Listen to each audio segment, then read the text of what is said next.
এটা হচ্ছে বগুড়ান sea beach. তো দীঘার মতো ভিড়ও নয় আর মন্দারমণির মতো হাই বাজেটও নয়। তো আজকের ভিডিওটিতে এমন একটি সি বিচের খোঁজ দিব যেখানে তোমরা শান্ত নিরিবিল পরিবেশের মজা নিতে পারবে, পুরো নির্জন একটা জায়গা। আর সেই বিচটি হলো বগুড়ান জলপাই।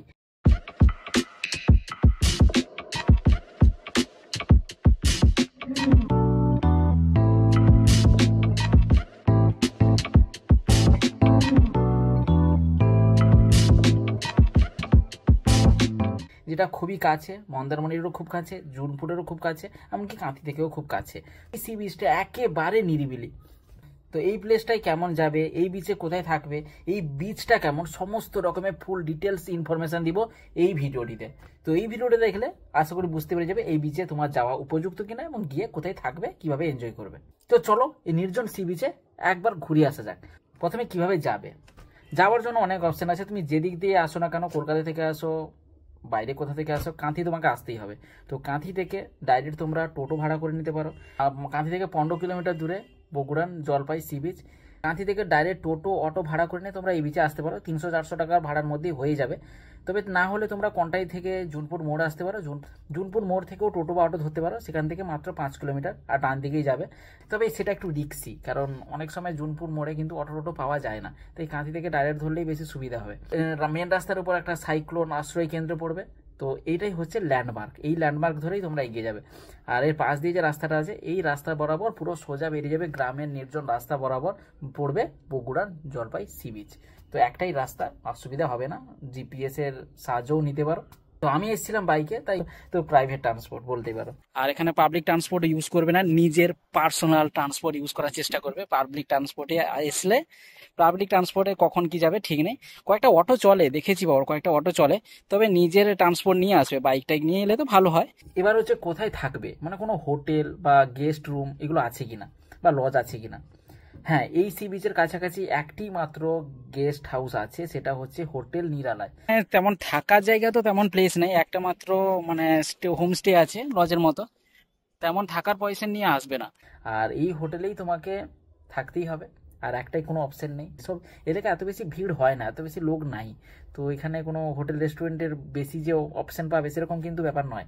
এটা হচ্ছে সেই সাগর নিরালয়। তবে এই গেস্ট হাউসে আমি থাকিনি, জাস্ট ইনফরমেশন তোমাদের বলে দিচ্ছি। তোমাদের থাকার হলে থাকবে, ইনফরমেশনটা জানিয়ে দিচ্ছি। ফোন নাম্বার চাইলে বলবে, ফোন নাম্বারও দিয়ে দিব হোটেলের। কমেন্ট করবে, আমি হোটেলের ফোন নাম্বার দিয়ে দিব। আমার বাড়ি এখান থেকে মাত্র 22 কিলোমিটার দূরে, বাইক থেকে আরামসে যাওয়া আসা করা যাবে, তাই হোটেলে তো থাকিনি। তবে খরচ প্রায় আমি যতটা ইনফরমেশন নিয়েছিলাম, পার পার্সন 1600-1700 টাকার মতো পড়ে যাবে।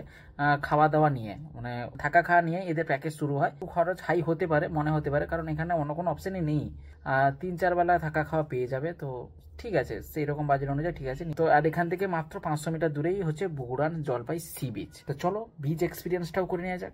মুখেই দেখো ঝাউ জঙ্গল পুরো বিচটা ঘিরে রেখেছে।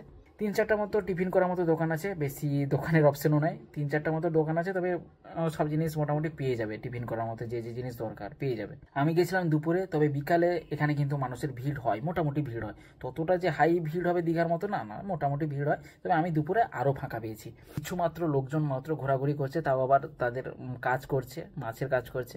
হাতে গোনা কয়েকটা লোক দেখতে পাবে, তারা মাছ তুলছে, কেউ মাছ শুকাচ্ছে। এইখানকার মাছ শুকিয়ে ব্যবসার জন্য বাইরে পাঠানো হয়। আর এই ঘরগুলি যে দেখছো, এখানটায় এরা অনেক মানুষ থাকেও। আর এই মাছগুলো কিন্তু এই ঘরের মধ্যেও রাখা হয়। তবে মানুষজন এখানে কিন্তু থাকেও এই ঘরগুলোতে, মানে ব্যবসার জন্য। তবে এটা একটা নির্জন সি বিচ, প্রাইভেসি যদি কেউ মেনটেন করে থাকো তাহলে এইসব বিচ পারফেক্ট হবে। মানে ফ্যামিলি নিয়ে তো এই বিচটা পুরো পারফেক্ট প্লেস হবে। মানে এইসব সি বিচে খেলাধুলা আনন্দ ফুর্তির জন্য ব্যাপক আছে, জলের অত স্রোতও কিন্তু নেই। তো এটা যখন ঝাউ জঙ্গলের সুবিধা আছে, দীঘার ফিলিংস আসবে। কিন্তু এটা দীঘা নয়, এটা হচ্ছে বগুড়ান জলপাই, যেটা লোক অনেকে ভিড়ভাড় এলাকা বেশি পছন্দ করে না। তাই এইসব এলাকাতেই বেশি মানুষ টার্গেট করে। নতুন নতুন সমুদ্র বীচের সন্ধানে যায় মানুষ, ভিড়ভাড় এলাকা থেকে দূরে থাকতে ভালোবাসে। তো সেই সব মানুষদের জন্য এই জায়গাগুলো কিন্তু পারফেক্ট প্লেস। তো এগুলোতে তোমরা ফিস্টও করতে পারবে, বন্ধু বান্ধবদের নিয়ে ট্যুরও করতে পারবে। সমুদ্রটা দেখো।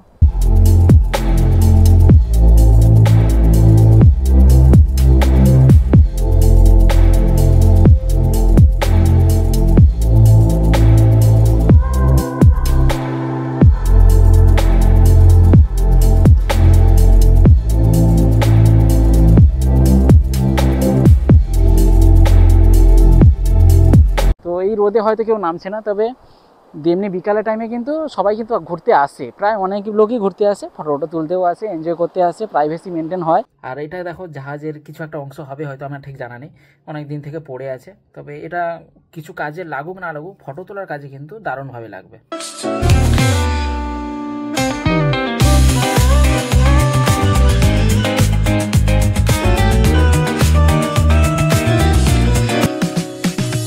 পুরো ফাঁকা পরিষ্কার সি বিচ, লাল কাঁকড়া প্রচুর দেখতে পাবে। তো লোক বেশি নেই বলে লাল কাঁকড়াগুলো এই বিচে এখনো পর্যন্ত সুরক্ষিত আছে। লাল কাঁকড়া বীজ কিন্তু অত বেশি নেই। যে লাল কাঁকড়া গর্ত করে দেখো, মানুষ দেখলেই লুকিয়ে যায়, মানুষ দেখলেই লুকিয়ে যায়, তাই তার কাছে যেতে পারছি না। তো যখনই মানুষ দেখে নেবে তখনই লুকিয়ে যাবে। এগুলো ভয়ে হচ্ছে না, লুকাচুরি খেলছে তারাই জানে। তবে লাল কাঁকড়ার সি বিচ এটা, এই লাল কাঁকড়া সি বিচটা রক্ষা করার দায়িত্ব কিন্তু আমাদেরই আছে। লাল কাঁকড়া সি বিচ কিন্তু খুব কম দেখা যায়। তো তোমরা লাল কাঁকড়ার ক্ষতিগুলো করবে না। অনেকে মজা টজা করে লাল কাঁকড়ার উপর দাঁড়িয়ে পড়ে লাল কাঁকড়া মেরে ফেলে, সেরকম করবে না। লাল কাঁকড়াগুলো এখানটা কিন্তু ফেমাস, এই বিচের ফেমাস হচ্ছে কিন্তু লাল কাঁকড়া। যদিও লাল কাঁকড়ার আমার জুম কিন্তু ভালো নেই, তাও আমি জুম করে দেখাচ্ছি, কারণ কাছে গেলেই সে হাওয়া হয়ে যাবে। হ্যাঁ, হাওয়া হয়ে গেছে, মানে পায়ের শব্দ পেলেই কিন্তু লাল কাঁকড়া পালিয়ে যাবে। আর এই দেখো দূর থেকে ঝাউ জঙ্গল, পুরো দারুণ লাগছে, মানে পুরো সি বিচটাকে ঘিরে রেখেছে ঝাউ জঙ্গল। এইটা হচ্ছে সেই ঝাউ জঙ্গল, জাস্ট দেখো ঝাউ জঙ্গল। সেই দীঘাতে আমরা যে ছোটোবেলাতে ফিস্ট করতাম, এরকম একটা ঝাউ জঙ্গল থাকতো। ঝাউ জঙ্গলে ব্যাপক ফিস্ট চলতো দীঘাতে। তো দীঘাতে তো এখন সেই ঝাউ জঙ্গলের ফিলিংস তো পাবে না, কিন্তু বগুড়ানে ঝাউ জঙ্গলের সেই ফিলিংসটা এখনও কিন্তু আছে। তো ঝাউ জঙ্গলের ভিতরেই কিন্তু ফিস্ট করা যাবে। পয়সেন আছে, অনেক বড় এরিয়াতেও আছে, পয়সেন কিন্তু আছে। তো এরিয়াটাও তোমাদের দেখিয়ে দিচ্ছি।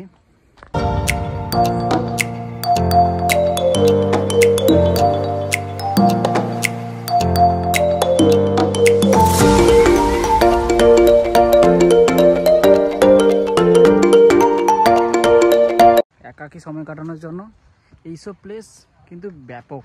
এইসব প্লেস তো নির্জন কাটানো ব্যাপক লাগবে, ছায়াতে আরামসে বসে থাকো, সময় কাটাও। বাড়ি থেকে তো আমাদের বাড়ি থেকে কাছে, আমার বাড়ি থেকে 22 কিলোমিটার মতো দূর হবে। সেরকম প্রো লেভেলের এরিয়া পাবে না, জঞ্জাল পড়ে আছে, পরিষ্কার করা হয় না এগুলো। যে যা যেরকম ফিস্ট করে সেরকম ফেলে দিয়ে চলে যায়। তো তাও কিন্তু ফিস্ট করার পয়সা না আছে, মানে ছোট ছোট বন্ধুরা বা কোনো আত্মীয় স্বজনরা এসে ফিস্ট করতে পারবে। বেশিরভাগ সময় তো এখানটায় অন্য কিছু চলে, বুঝে নাও। তো এইগুলো ক্ষেত্রে কিন্তু এইসব জঙ্গলে বেস্ট হয়। এই যে বিড়াল পাহারা দিচ্ছে, পাহারাদার বসে আছে। তবে এখানে ডিসেম্বরে হালকা ভিড় হতে পারে, কারণ অনেকে পিকনিক করতে আসে। ডিসেম্বরে কিন্তু সমুদ্রের সাইডগুলো পিকনিকের জন্য পারফেক্ট হয়। তো বন্ধু বান্ধব নিয়ে, ফ্যামিলি নিয়ে আরামসে এখানে কাটাতে পারো, একদিন দুদিন থাকতেও পারো। আর এই বিচটা ভার্জিন, কারণ এখানে কোনো লোকজনের আসা যাওয়া নেই, এখানে একেবারে ফাঁকা নির্জন জায়গা, নিরিবিলি জায়গা। আমার আজকের ভিডিওটা এই পর্যন্ত। তো ভার্জিন সি বিচটা কেমন লাগলো অবশ্যই জানিও। পরে আবার নতুন ইন্টারেস্টিং ভিডিও দেখার জন্য চ্যানেলটিকে সাবস্ক্রাইব করে রাখবে।